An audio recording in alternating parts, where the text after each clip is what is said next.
نہیں ہے، کچھ نہیں ہے۔ جبریل گھبرائے ہوئے اللہ کے نبی کے پاس آئے، چہرے کا رنگ اڑا ہوا۔ آپ نے کہا جبریل کیا ہوا؟ کہ یا رسول اللہ، اللہ نے دوزخ کی آگ کو بھڑکایا ہے، میں ڈر کے آپ کے پاس آ گیا ہوں۔ جس سے جبریل ڈرتا ہو، جہنم، پھر حطمہ، پھر لظا، پھر سعیر، پھر سقر، پھر جہیم، پھر ہاویہ۔ جہنم کے 7 حصے ہیں، سب سے نیچے ہاویہ، منافق ٹھکانہ ہے، منافقین کا ٹھکانہ ہے۔ پھر جہیم ہے، مشرکین کا ٹھکانہ ہے۔ پھر سقر ہے، صابئین کا ٹھکانہ ہے۔ پھر سعیر ہے، مجوس کا ٹھکانہ ہے۔ پھر لظا ہے، یہود کا ٹھکانہ ہے۔ پھر حطمہ ہے، عیسائیوں کا ٹھکانہ ہے۔ یہ 6 حصے سینٹرل جیل ہیں، جو آئے ہائے جو اس میں چلا گیا کبھی نہ نکلے گا، کبھی نہ نکلے گا۔ ان کے جسم ہوں گے، اوہو 450 کلومیٹر کا فاصلہ ہے مکہ اور مدینہ کے درمیان، 450 کلومیٹر۔ میرے نبی نے فرمایا جہنمی جب بیٹھے گا زمین پر تو اس کا بیٹھنا، اس کی چوکڑی مکے اور مدینے کے درمیانی فاصلے کے برابر ہوگی۔ اتنا بڑا جسم ہو جائے گا، ایک دانت احد پہاڑ کے برابر ہو جائے گا۔ یہ کھال جو 1 سینٹی میٹر ہے، 1 سینٹی میٹر، یہ کھال 90 فٹ کی ہوگی، 90 فٹ کی کھال ہوگی۔ اور یہ جو 2 کندھوں کا فاصلہ ہے، یہ ایک گھوڑا 3 دن مسلسل بھاگتا رہے، دن بھی رات بھی، تقریباً گھوڑا 50 کلومیٹر فی گھنٹہ کی رفتار سے سفر کرتا ہے۔ وہ 72 گھنٹے چلتا رہے، 72 گھنٹے چلتا رہے تو کوئی وہ 3500 کلومیٹر کا سفر کرتا ہے، تو ایک جہنمی کی چھاتی 3500 کلومیٹر کے برابر پھیلا دی جائے گی۔ یہ سب کیوں ہے؟ لیذوقوا العذاب، کہ آج چکھو۔ تم کہتے تھے کدھر ہے اللہ، کون ہے ہمیں پوچھنے والا؟ آج میں پوچھ رہا ہوں، اب بھاگ کے دکھاؤ۔ این المفر، بھاگو، لا تخفى منکم خافیہ، چھپ کے دکھاؤ۔ فانفذوا، آج نکل کے دکھاؤ، آج لڑ کے دکھاؤ۔ یہ 6 حصے جہنم کے ہمیشہ کی سینٹرل جیل ہیں، اس کا جانے والا کبھی نہ نکلے گا، کبھی نہ نکلے گا۔ یہ آپس میں لڑائی کریں گے، هل انتم مغنون عنا نصیبا من النار، اپنے سرداروں سے کہیں گے تمہارے پیچھے ہم جہنم میں گئے، آج کچھ بچا سکتے ہو؟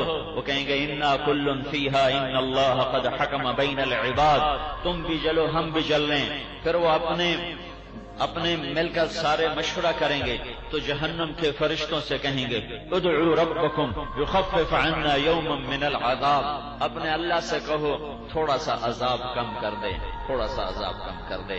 تو جواب میں فرشتے کہیں گے اولم تک تأتیکم رسلکم بالبینات، تمہیں کوئی بتانے آیا تھا کہ کچھ ہونے والا ہے؟ کہاں آئے تو تھے، آئے تو تھے، قالوا بلا، ہاں آئے تھے۔ پھر کیا ہوا؟ پھر ہم نے جھٹلا دیا۔ ما نزل اللہ من شیء ان انتم الا فی ضلال کبیر، جاؤ جاؤ آپے ڈٹھی جاسی، آپے ڈٹھی جاسی، آپے ڈٹھی جاسی، ہن ویکھو، ہن آئی پئی ہے، ہن ویکھو، آپے ڈٹھی جاسی، ہن ویکھو۔ فادعوا وما دعاء الکافرین الا فی الضلال، آج دعا کرو، آج تمہاری دعا قبول نہیں ہے۔ پھر کہیں گے مالک سے بات کرو۔ مالک کون ہے؟ جہنم کا بڑا فرشتہ، یا مالک یا مالک یا مالک۔ وہ کہے گا 1000 برس کے بعد کہے گا ہاں کیا کہتے ہو؟ وہ کہیں گے لیقضی علینا ربک، اپنے رب سے کہو ہمیں موت دے دے۔ وہ کہے گا انکم ماکثون لقد جئناکم بالحق ولکن اکثرکم للحق کارہون، موت مر گئی، اب زندہ رہنا ہے، اسی طرح جلنا ہے۔ او اللہ کا واسطہ دیتا ہوں، واپس آ جاؤ، اس زندگی سے واپس آ جاؤ۔ یا اللہ کی دوزخ بجھا دو، یا اللہ کی جنت کو آگ لگا دو، یا منکر نکیر کو قتل کر دینا، یا اللہ کے فرشتوں کو قتل کر دینا، یا اللہ دے آگو آکڑ جاونا میں حساب نہیں دیندا۔ اور یہ اگر نہیں کر سکتے اور اللہ کی قسم نہیں کر سکتے، میں ہاتھ جوڑتا ہوں، واپس لوٹو، واپس لوٹو، واپس لوٹو۔ جن راہوں پہ یہ انسانی قافلہ جا رہا ہے، یہ خوفناک جہنم کی طرف جا رہا ہے۔ یہ عزت عزت نہیں، یہ ذلت ذلت نہیں، یہ بلندی بلندی نہیں جس کے بعد میرا اللہ ناراض ہو جائے، وہ پستی پستی نہیں جس کے بعد اللہ راضی ہو جائے، وہ ذلت ذلت نہیں جس کے بعد اللہ مل جائے، وہ عزت عزت نہیں جس کے بعد اللہ ناراض ہو جائے۔ اللہ کے واسطے واپس آؤ۔ وہ کہیں گے آپ کیا کریں؟ کہیں گے اللہ سے بات کرو، یا ربنا یا ربنا یا ربنا یا ربنا. ہزاروں سال کے بعد اللہ کہے گا کیا کہتے ہو؟ وہ کہیں گے غلبت علینا شقوتنا وکنا قوما ضالین ربنا اخرجنا منها فإن عدنا فإنا ظالمون. یا اللہ بدبختی غالب آئی اور ہم تیرا انکار کر بیٹھے، ہمیں معافی دے، اب ہم توبہ کرتے ہیں. میرا اللہ کہے گا اخسؤوا فیہا ولا تکلمون. یہیں ذلیل ہو کے پڑ جاؤ اور اپنی بکواس بند کر دو.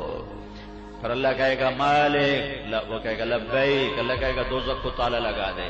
اسے تالا لگ جائے گا، نہ اندر کوئی جا سکے گا نہ باہر کو نکل سکے گا. اس کے اوپر جہنم ہے، 7واں حصہ. پہلا نمبر 1 جہنم.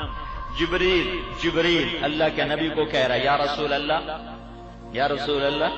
حاویہ میں منافق، جحیم میں مشرک، عبداللہ بن ابی حاویہ میں، ابو جہل جحیم میں، سقر میں صابعین، سعیر میں مجوس، لظا میں یہودی، حطمہ میں عیسائی، اور جہنم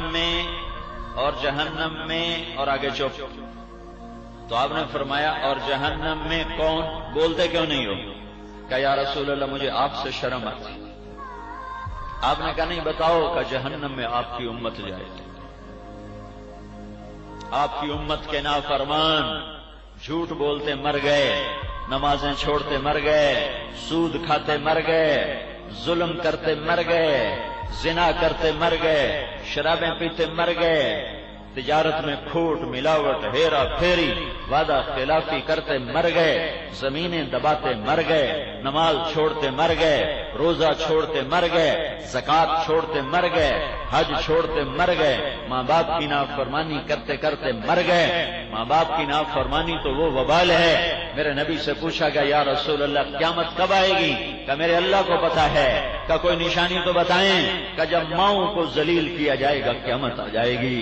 جب جہانیہ کی ماؤں کو اولاد ذلیل کرے گی، جب دنیا پر کھانے وال کی مائیں ذلیل ہوں گی اولاد کے ہاتھوں، تو میرے نبی نے کہا انتظار کرو، پھر قیامت کے نقارے پہ چوٹ پڑنے والی ہے. ہاں، ایک بیٹی اپنی ماں سے کہہ رہی تھی بکواس نہ کر، اور میں کھڑا سن رہا تھا اور اس کی ماں کے خاموش آنسو گر رہے تھے. تو میں کانپ گیا، یا اللہ عذاب نہ بھیج دینا، یا اللہ کوئی عذاب نہ آ جائے کہ بیٹیاں ماؤں سے کہیں بکواس نہ کر. جب بیٹیاں ماؤں سے کہیں گی بکواس نہ کر، جب بیٹے ماؤں سے کہیں گے بھوک نہیں، بڈھی ہو گئی ہے سر کھا لے آئی، جب اولاد باپ سے کہے گی ابا تو آج تائیں میرے واسطے کیتا کی ہے، تو آج تائیں میرے واسطے بنایا کی ہے، تو پھر انتظار کرو جہنم کی آگ کا، اور انتظار کرو دنیا کے بھی جہنم بن جانے کا اور ذلت اور پستیوں میں ڈوب جانے کا. میرے نبی نے فرمایا تھا کاش میری ماں زندہ ہوتی، میں اس کی ایسی نوکری کرتا کہ میں عشاء کی نماز کے لیے مصلی پہ کھڑا ہوتا اور میں سورۃ فاتحہ شروع کر چکا ہوتا، اور ادھر سے میری ماں مجھے کہتی محمد، تو میں اس کے لیے نماز توڑ دیتا. میں کہتا لبیک اماں جی، نماز پھر پڑھوں گا. آپ فرمائیں کیا کہنا ہے. اور جب اولاد ماؤں کو پانی پلا کے راضی نہ ہو، حال پوچھ کے راضی نہ ہو، تو پھر انتظار کرو. یا رسول اللہ جہنم آپ کی امت کے نافرمانوں کے لیے. تو اللہ کے نبی غش کھا کے گر گئے، بے ہوش ہو گئے کہ وہ تو جہنم کو دیکھ کر آئے ہیں اور مدینے میں بیٹھ کے بھی دیکھتے ہیں. آپ نماز پڑھاتے مصلی پر کھڑے تھے، آگے چلے گئے، نماز کے اندر ہی آگے چلنا شروع کر دیا. پھر آگے جا کر بالکل محراب کی دیوار تک چلے گئے. پھر وہاں سے واپس آتے مصلی کے کنارے پر پہنچ گئے. پہلی صف والوں نے یہ منظر دیکھا، سلام پھیرا، یا رسول اللہ یہ کیا کیا، کبھی پہلے نہیں دیکھا. ارشاد فرمایا مجھے جنت کے انگوروں کے گچھے لٹکے نظر آئے، تو میں ان کو دیکھ کے آگے بڑھتا گیا. پھر میرے اللہ نے مجھے آگ دکھائی، آگ کے شعلے نظر آئے، بھڑک نظر آئی، تو میں ڈر کے پیچھے ہٹتا گیا. وہ تو ان آنکھوں سے جنت اور دوزخ کے نظارے کر رہے تھے. تو آپ بے ہوش ہو کے گر گئے، ہوش نہیں ہے. 3 دن گزر گئے، روئے جا رہے ہیں، نماز پڑھاتے ہیں گھر میں چلے جاتے ہیں، نماز پڑھاتے ہیں گھر میں چلے جاتے ہیں، بیٹھتے نہیں ہیں، بات نہیں کرتے ہیں۔ ابو بکر گھبرا کر گئے، یا رسول اللہ میں اندر آ سکتا ہوں؟ آپ نے اجازت نہیں دی۔ پھر عمر گئے پوچھنے کے لیے، یا رسول اللہ میں اندر آ سکتا ہوں؟ آپ نے اجازت نہیں دی۔ پھر سلمان فارسی گئے، یا رسول اللہ میں اندر آ سکتا ہوں؟ آپ نے اجازت نہیں دی۔ سلمان فارسی بھاگتے ہوئے حضرت فاطمہ کے پاس گئے، ان کو خیال آیا کہ ان کو انکار نہیں ہو سکتا کہ بیٹی فاطمہ آج تیسرا دن ہے اللہ کے نبی کا آنسو نہیں بند ہو رہا اور کسی سے بات نہیں فرما رہے، اللہ کے واسطے جا کے پوچھ ہمارے نبی کو کیا ہوا ہے۔ بس فاطمہ نے چادر اٹھائی، لپیٹی، وہ دوڑ لگائی، دروازے پہ دستک دی۔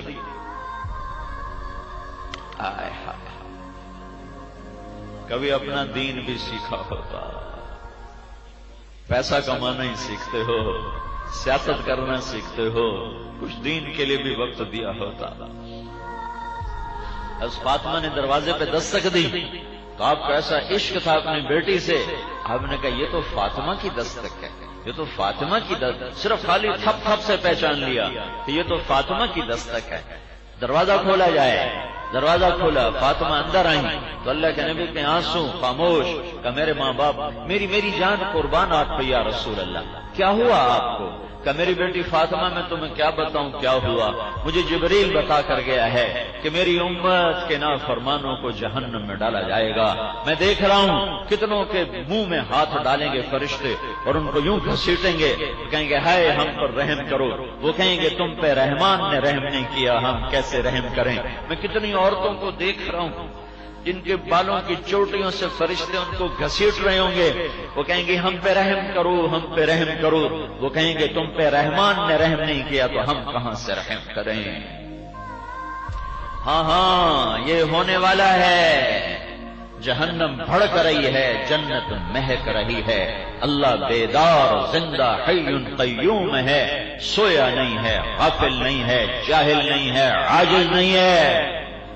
ایک دن فیصلے کا رکھا ہے، اذا زلزلت الارض زلزالها، زمین میں زلزلہ، اذا الشمس كورت، آسمان گئے، اذا السماء انفطرت، آسمان پھٹے، واذا الكواكب انتثرت، ستارے جھڑے، واذا البحار فجرت، واذا البحار سجرت، سمندروں میں آگ، اذا السماء انشقت، آسمان لیراں لیراں، وانشقت السماء فهي يومئذ واہیہ، آسمان پرانے کپڑے کی طرح لیراں لیراں ہو چکا ہے۔ والملک علی ارجائها، فرشتے بھاگ کے کناروں تک پہنچ چکے ہیں۔ اذا الشمس كورت واذا النجوم انكدرت واذا الجبال سيرت واذا العشار عطلت واذا الوحوش حشرت واذا البحار سجرت واذا النفوس زوجت واذا الموءودة سئلت بأي ذنب قتلت وإذا الصحف نشرت وإذا السماء كشطت وإذا الجحيم سعرت وإذا الجنة أزلفت إذا السماء انفطرت وإذا الكواكب انتثرت وإذا البحار فجرت وإذا القبور بعثرت إذا السماء انشقت وأذنت لربها وحقت وإذا الأرض مدت وألقت ما فيها وتخلت القارعة ما القارعة وما أدراك ما القارعة يوم يكون الناس كالفراش المبثوث وتكون الجبال كالعهن المنفوش الحاقة ما الحاقة وما أدراك ما الحاقة كذبت ثمود وعاد بالقارعة فأما ثمود فأهلكوا بالطاغية وأما عاد فأهلكوا بريح صرصر عاتية هل أتاك حديث الغاشية وجوه يومئذ خاشعة عاملة ناصبة تصلى نارا حامية تسقى من عين آنية ليس لهم طعام إلا من ضريع لا يسمن ولا يغني من جوع۔ یہ سب قیامت کو